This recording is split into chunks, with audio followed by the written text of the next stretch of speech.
Wherever there are shadows, there are people ready to kick at the darkness until it bleeds daylight. This is Bleeding Daylight with your host, Rodney Olson. Welcome to Bleeding Daylight. Thanks for being here. A full library of episodes is waiting for you at bleedingdaylight.net. You'll also find all our social media links there. Join the conversation. Follow Bleeding Daylight on Facebook, Instagram, TikTok, and YouTube. So many times when we want to learn and improve, we're faced with copious information that leaves us feeling deflated and convinced that moving ahead is just too hard. When my guest today speaks and writes about parenting and fatherhood in particular, he starts with encouragement before moving into simple, practical steps that are achievable and effective.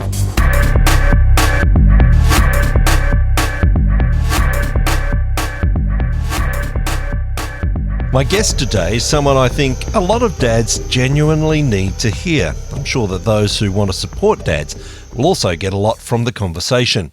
Dr. Mike Ayers is a researcher, former pastor of 25 years, podcaster, and the author of the upcoming book Father Friend, a research-backed framework built around 7 core competencies for every stage of your kid's life.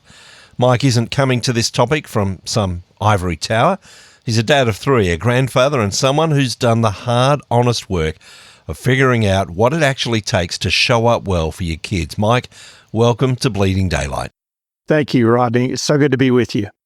Most of us learn how to be a dad, or a mum for that matter, from the example we've seen in our own families. And I have a suspicion that even if we've been parented reasonably well, we still make a commitment to ourselves that we're going to be doing it better when it's our time.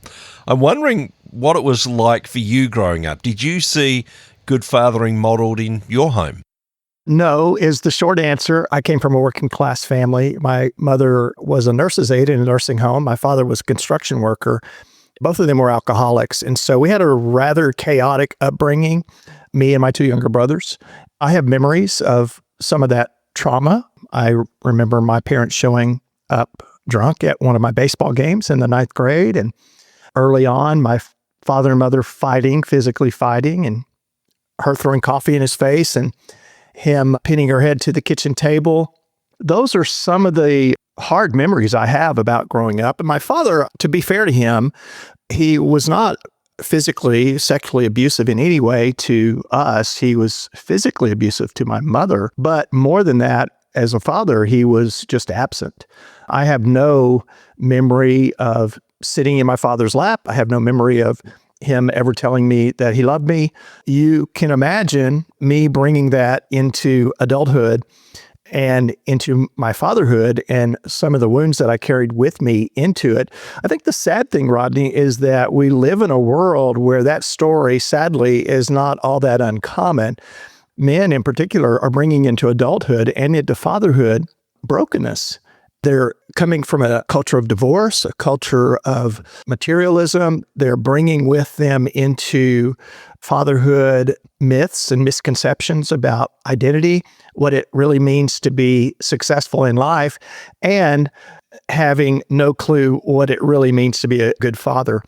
I know that that's not the story of every man. Some people have more trauma than what I had.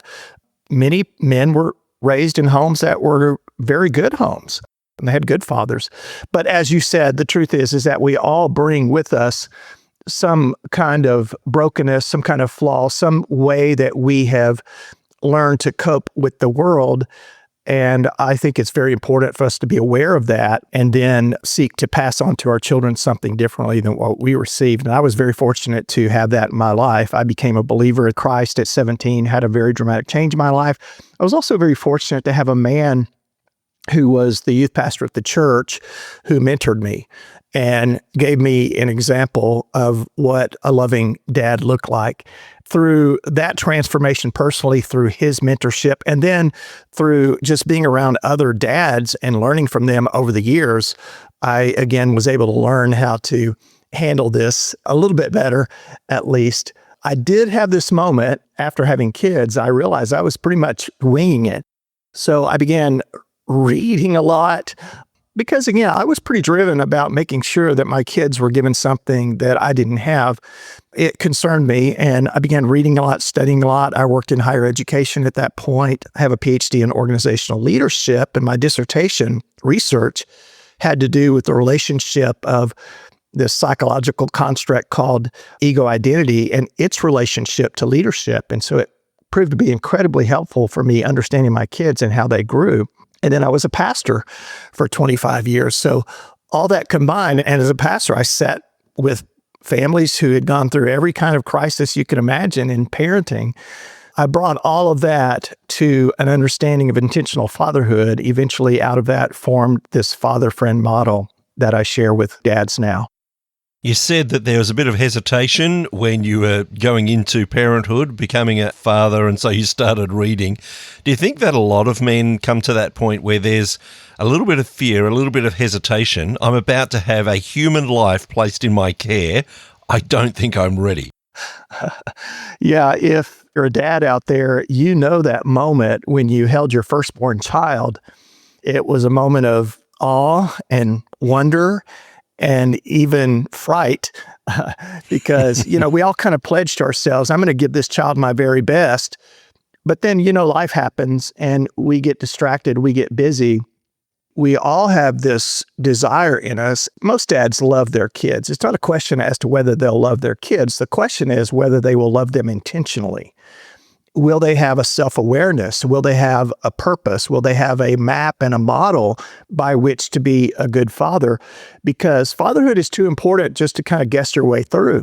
I think what we need is some direction on how to be good fathers, and that's what I hope to provide. But we all do. We all have that sense of awe when we hold that child in our arms and a little bit of fright to say, I really want to give to this child something that is healthy and helpful to them. None of us want to come to learn about something and just hear all the facts and figures and just feel I'm a failure, I can't get it right. And I know that you've paid particular attention to affirming dads to say, you know what, there are things that you're doing right already. There's a lot more to learn, and let's go on that journey together.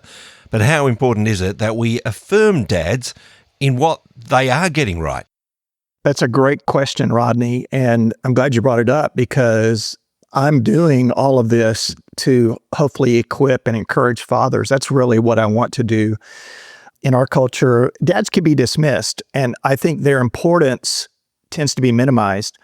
Along with that, there's a lot of talk about toxic masculinity and that dads are replaceable in some ways, that they really bring nothing unique as compared to a mother. Well, both the mother and father are vitally important. You know that. I think dads need to be celebrated more and need to be encouraged more. I think what is most important in fatherhood is simply showing up and being present. We don't have to be flawless as a dad, but we do need to be faithful, being there no matter what, no matter the kind of mistakes that maybe I've made, no matter what kind of day I've had, no matter what is going on, that I choose to be there for my children. I navigate through the ups and downs of raising them in a way that is faithful to them.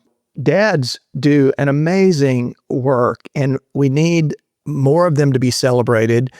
We need to equip them more. We need to empower them more. And we certainly need to encourage them more because the work that they're doing is vitally, vitally important.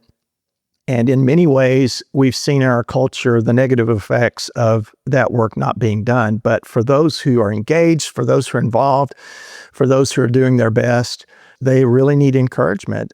It's difficult. And I think you have to be a dad to really understand those moments where you step up for your kids in ways that maybe they don't even know, in the moments when you're worrying, but they need your strength. And so you silently give strength to your kids and to your family, where you work hard to provide for your family, where you are engaged and present in a way that maybe your father wasn't for you, that you engage in tough conversations, that you lean in enough to give correction and discipline.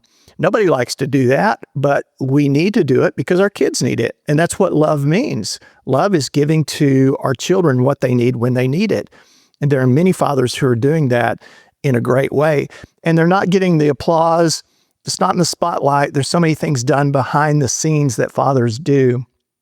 But I hope for those dads that are listening right now, they know their faithfulness. They know the things that they're doing and the ways that they're showing up. And I hope that they feel encouraged to just keep doing that. I know there are exceptions to the rule, but generally, mums bond with kids instantly, and there's a really strong bond because they've carried that child for 9 months, they've given birth to that child, and they're the ones that are the primary caregiver most of the time. Do you think that a lot of dads are just on the sidelines thinking, okay, what's my part in all of this? Yeah, it's really true. And the research actually bears that out. Children move toward their mother in those early years in particular. So I've divided the stages of fatherhood into 4 stages. And the first stage is ages birth through 6. That's the stage where children are leaning toward their mothers more than dads. And that's just a natural thing, of course. They are the primary caregivers. The thing I think that fathers have to be careful of is that they begin to check out and say, well, I have nothing unique to offer my child. I'll just kind of wait it out until they get older. I think that's a mistake. Fathers need to be engaged and present, obviously in a different way than moms do, but they need to be a caregiver as well. And in those early years, it's very important that they establish leadership of their children, of their family. Those are very formative years. There's so many assumptions that children are beginning to make about the world, about life, about mom and dad. And those pathways in their brains are forming really early. And so if a dad is absent, they're missing out on a great opportunity. But what you say is correct. Those early years, children tend to move toward their mothers more. But in the 7 to 12-year-old window, that's the strike zone. That's the sweet spot for fathers. Research tells us that that's really, as far as a dad's influence is concerned, that's the most impactful time frame of all, is between 7 and 12. And honestly, for dads, that becomes a lot of fun because our kids are very coachable in those ages. They look at dad and they think he's cool until they turn about 13 and things change. But that's a great window of opportunities for fathers to engage. And so research bears out that the attention actually shifts from the mother to the father if a father is there and present in the years 7 through 12. Yes, it's very important for dads to be engaged in every stage of a child's development. But I think part of the reason that dads take a back seat is because they've never been told about the unique contribution that they give as compared to moms. I outlined that in my book very clearly. I talk about masculinity. I talk about what it means for a strong, loving man to have a presence in a child's life. It's not to minimize a mother's role. Obviously, both are needed, but men do, despite kind of the gender neutralizing that we've been hearing about, men do bring a unique contribution to their kids. It's really powerful when they can step into it and see what that looks like. You've mentioned the book a couple of times there, and I know that you don't come to it as a fathering expert that has all the answers, but rather as a dad and now a grandfather who has walked that path and has learned a few things, but then that's also backed up with research and some of the studies that you've done. So if someone is going to purchase the book, are they just going to get another one of those expert books that they feel they can't live up to? What are they going to find between the pages? I've run the long race of fatherhood, I'll just say it that way, and it's been a marathon. I've walked through every imaginable situation with my 3 kids, most recently with them graduating from college and getting married and having first children and doing first jobs. So there's a very rewarding season that I'm going through right now.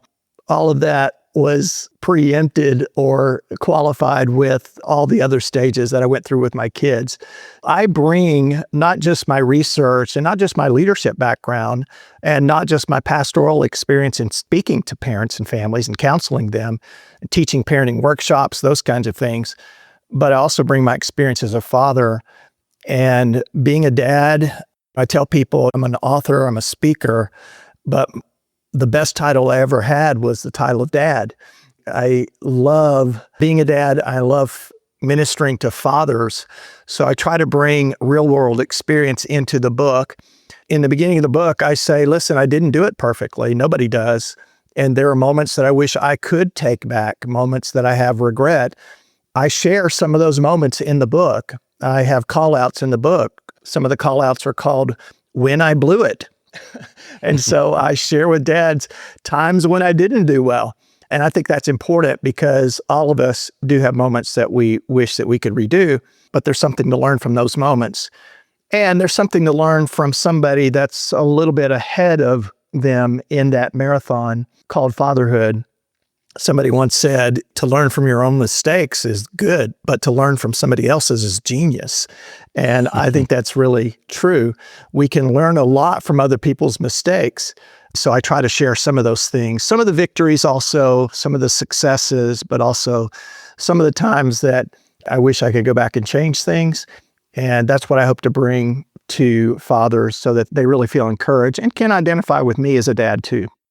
I know you mentioned that you didn't have the best example growing up, and yet you found that youth pastor back in the day when you were 17 who acted as a mentor for you.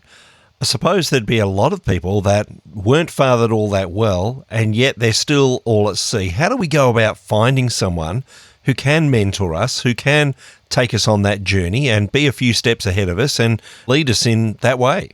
Yeah, it's not always that easy. I was very fortunate that this happened with me and that God brought this person into my life. I think you have to be intentional, first of all. I think it's wise to go to a man who is 10 or 15 years ahead of you in fathering, who you look at, you say, I think that guy has some wisdom, and I think he is doing fatherhood faithfully, and there may be some things that I can learn from him. And so you go to that person and say, hey, could we meet for breakfast once a month? I would just like to ask you some questions about fatherhood and get some of that wisdom.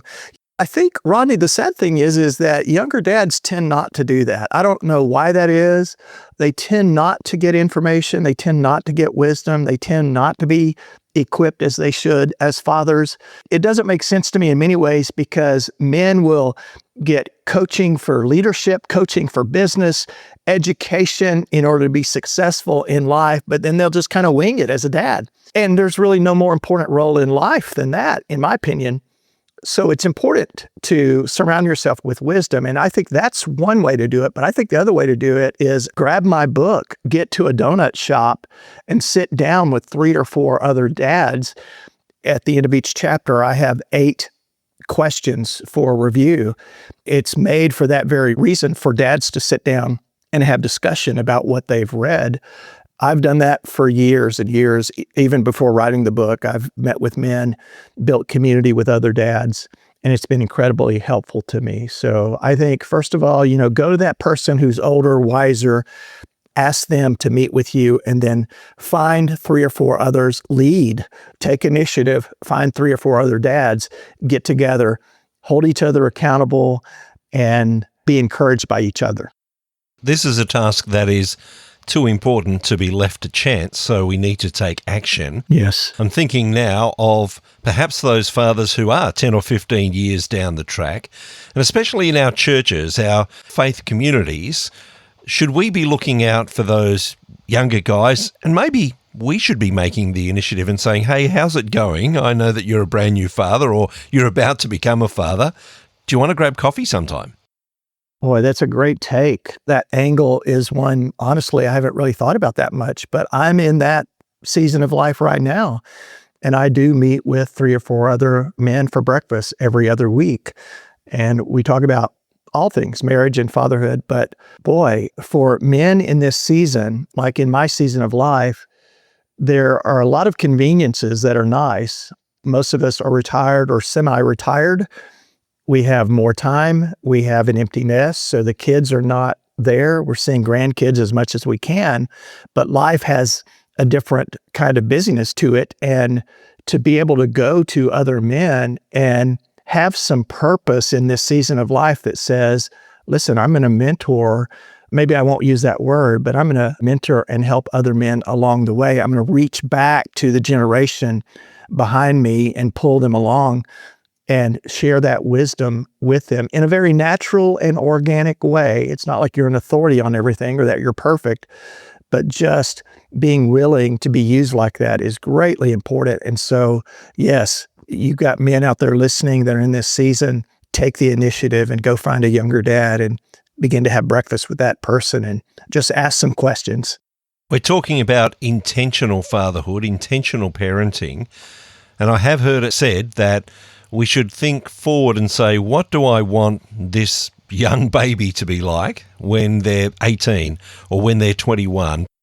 Play the movie forward and think, I want them to be this sort of young man or this sort of young woman. I guess your book helps people to do that because you go through all stages with people. Is that the intention, to help people to play the movie forward and say, if I want to get to this, I need to start modeling this now? Yeah, in fact, one of the 7 commitments I make of a father friend in the book, one of them is I will parent with the end in mind. Many of us are just surviving the moment, and we do that often at the expense of the mission. We're thinking about the minute, getting through the day. I challenge men in the book. I said, listen, you need to move beyond surviving the days to shaping the years.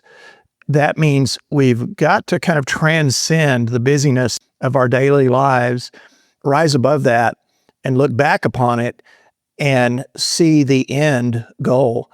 That end goal that I outline in the book is that I will become my child's father friend. That's the goal. By the time they reach 21, is that that's the person that I will become to them. So that means we have to have a present tense purpose that lies beneath the current of everyday life, through which we see fathering and through which provides us meaning in order to get through those days, but also achieves a long-term goal. I think many dads are just getting by and guessing their way through it.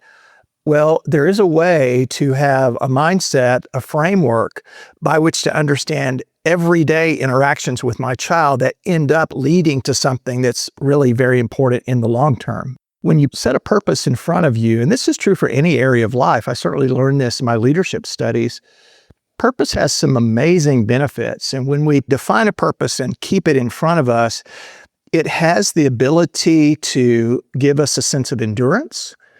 When we face quitting points, when we know what our purpose is, we can push through those quitting points. It gives us a sense of focus. We can bring all of our energies to bear to a purpose instead of just scattering ourselves all over the place. Light focused is laser, and it can cut through steel. Light diffused, it has no power. Our lives are the same way. When we have a sense of purpose, we're able to bring all of life, our time, our energy, our money, all of our resources to bear upon that purpose. And it helps us to accomplish something. And then purpose, I think also, let's be honest, purpose holds us accountable. It's like a built-in GPS. If we have no purpose, then we really have no accountability. Purpose helps us to recognize when we're off base and we need to recalibrate and come back to it. That's okay, that happens. Or if we're doing well, we keep going. The long-term goal of fathering is what's really important, again, to move beyond just getting through each day to seeing that all of this is leading to something cumulatively that will pay off in the end if I just stay faithful to do and to be what I should be at each stage of my child's life. We've skipped around some of the main themes of the book Father Friend. It's not going to be available until later this year. The link to your website is in the show notes at bleedingdaylight.net so that people can jump on board and know exactly when that's released. But in the meantime, I can imagine there are dads thinking, I need some of this information now. You also have a podcast where you're giving some bite-sized pieces and encouraging dads through the podcast. Tell me about that. Yeah, my podcast is the Father Friend Podcast, and it's available on Apple and Spotify. It's also available on my website at fatherfriend.net. As you said, there are bite-sized pieces. I take an approach that's a little bit different, where I share every week, Monday mornings, I share 15 to 20 minutes of some fatherhood wisdom that I like to pass along to dads. The podcast is designed for dads to check in every week to get a little bit that maybe they can apply in that week that will help them to keep that purpose in front of them. There's some really solid information there in the podcast, and I'd highly recommend people check it out. Have you had any dads get in touch with you yet to say, hey, look, I've been listening to the podcast and it's already a great help to me? Yes, I have. I've had guys who've reached out and said, thank you for sharing that. As I talk, I don't just try to speak from a research base. I do include that, and not from an ivory tower as if I've got everything figured out. Dads get enough guilt. So I'm not trying to peddle guilt to them, but encourage them. And so I share my own stories, and I think it's very helpful. And I've had dads respond really well to the podcast. I'm thankful for that. As you well know, it's a lot of work and it takes time and attention, but it's well worth it in the end. I'm sure that as well as the book and the podcast and your blog and everything that people can find on the website, you've had the opportunity to just be together with some other dads and to help them in their journey. You've mentioned that you do meet with some other guys. That must be incredibly satisfying too, to be able to just pass on some wisdom and say, hey, yeah, I've mucked it up too, but here are some of the things that I've learned. I meet with 4 other men on Tuesday mornings. We meet for breakfast every other Tuesday. I think many men fear vulnerability and honesty, and I get that. You have to be careful with whom you share details of your life. That doesn't mean spilling every dark secret to people, but there's something very powerful in building community where you can sit with men and say, listen, I blew it, or listen, I'm having this challenge, or I haven't figured this out yet. What do you do? Sadly, we get so busy as men that we don't make time for that. I'm thankful that that was something that I built into my life very early on, even as a father. And it's one that I enjoy even more now as being able to help and encourage other younger dads. I know, again, there are exceptions to the rule, but it seems that women have a natural ability to be able to share life stuff with each other and have those sorts of conversations. How do we start to get guys to talk about their deeper stuff? As you say, not spilling everything and making sure that they feel safe before they do start sharing some of that deeper stuff. But how do we take steps to start doing that as men? I don't know what it is with men, but I think part of it is we want to feel that we're competent. And that's just a part of male ego. And I'm not saying that's necessarily a bad thing. It can, of course, be pushed to an extreme where it's bad. But that trait propels us to achieve things in life that is very good for us, very good for our families.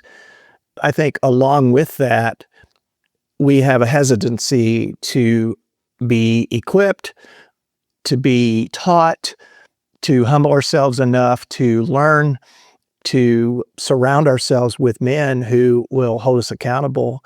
You're exactly right. I think women have a natural tendency to do that. Men tend not to. I wish that were not the case. The dads who do what we're talking about are those dads who end up having fewer regrets in relationship to their children. I can't tell you how many dads that I've talked to who have deep regrets about missing time with their kids for not having a purposeful mindset in their fathering and their feeling of wasting the opportunity that they had. They work and work and work. They get busy. They do other things. Again, nothing wrong with that. But they get to my age and they look back and they say, gosh, that stuff was really not that important. There's a saying that says the only people that will remember that you worked late every night are your children. It's really not going to matter in the end. If we can hear that from other dads early on, it makes a big difference because it helps us to redirect our lives in maybe a more fulfilling way. My great encouragement, Rodney, is that men will take the intentionality and surround themselves with guys to share what they're going through. I think it's important for men because they imagine a counseling group or they imagine this overexposure of vulnerability where they're crying and they're sharing. Well, that may happen. The likelihood is that doesn't happen. We're not talking about overexposure. We're not talking about a vulnerability that leads to a sense of, oh man, I shouldn't have done that. But it's finding safety in relationships, and that takes some time. Authenticity is not sharing every dark, deep detail. Authenticity means not misrepresenting yourself to others. It's not being a counterfeit. I can be authentic with other men without having to share every thought I've ever had. It just means that I put away pretense. I admit to you that I'm not perfect, that I need some help. Here's a couple of areas. Can we talk about what that looks like to do better? That's the kind of vulnerability I'm talking about. And that is greatly encouraging to men if they will have the gumption, have the will to make that happen. There's a lot of men waiting for somebody to step up like that and to lead a group. I mentioned earlier that this conversation is not just for men, but for those who want to support them. I can imagine there are women listening who think, that's what I want for my husband. That's what I feel that he needs. We also know that if wives just say, you should be a part of this, that the men will probably say no. That's not an easy thing for them to come to.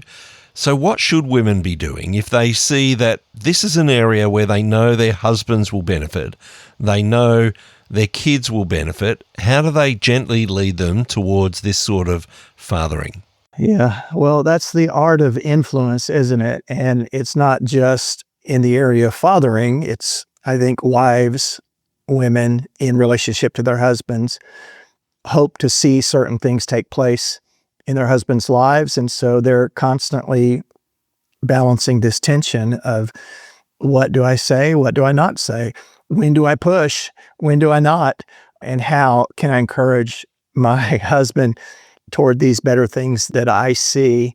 I do talk to moms about this kind of stuff. And I actually have moms that listen to my podcast and who have reached out to me. So my encouragement to them is to love their husbands well and to be an example to them.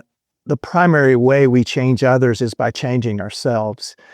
Husbands do have this meter within them that measures the degree of satisfaction that a wife has with their husband. It's very important that a husband feel unconditional love from their wives, and it needs to go both ways, obviously. Husbands need to be loved in a way that makes them feel like they're competent, and there's a way of doing that while at the same time encouraging them. You do not achieve objectives for your husband by nagging and pushing him. In fact, it makes him run the other direction. The best way that you can encourage him toward being the best father he can be is by loving him as he is, where he is, communicating your belief in him, your feeling of competence in him, and confidence in him, and then seeking to, in a very nuanced way, expose him to things that he would see are beneficial for him, simply by mentioning a podcast, your podcast, mine, the book, other resources that are out there, for that wife herself to be a person who's learning about how to be a good mother and exposing herself to material and to content that hopefully the husband can see and take on as well. It's not easy. And wives out there know this. I talk to them all the time. They know it's difficult because they're dealing with a man who has some ego. So the best way to influence him is really by being the kind of wife that earns that influence and that trust with the husband. Mike, I mentioned before that there is a link to your website in the show notes at bleedingdaylight.net so that people can discover your podcast, your blog, when the book is going to be released. It's all there. But I just want to say thank you for what you're doing in this space, and thank you especially for spending some time with us today on Bleeding Daylight. Well, thank you, Rodney, and thank you for what you're doing, and thank you for having me. When I go to a bookstore, I see a lot of books on parenting.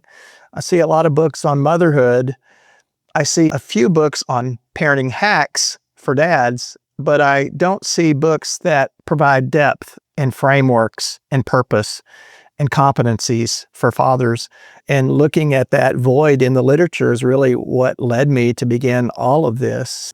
You taking the time to speak to fathers is very important. Men need it, and you know that, and I appreciate you having me on today. Thank you for listening to Bleeding Daylight. Please help us to shine more light into the darkness by sharing this episode with others. For further details and more episodes, please visit bleedingdaylight.net.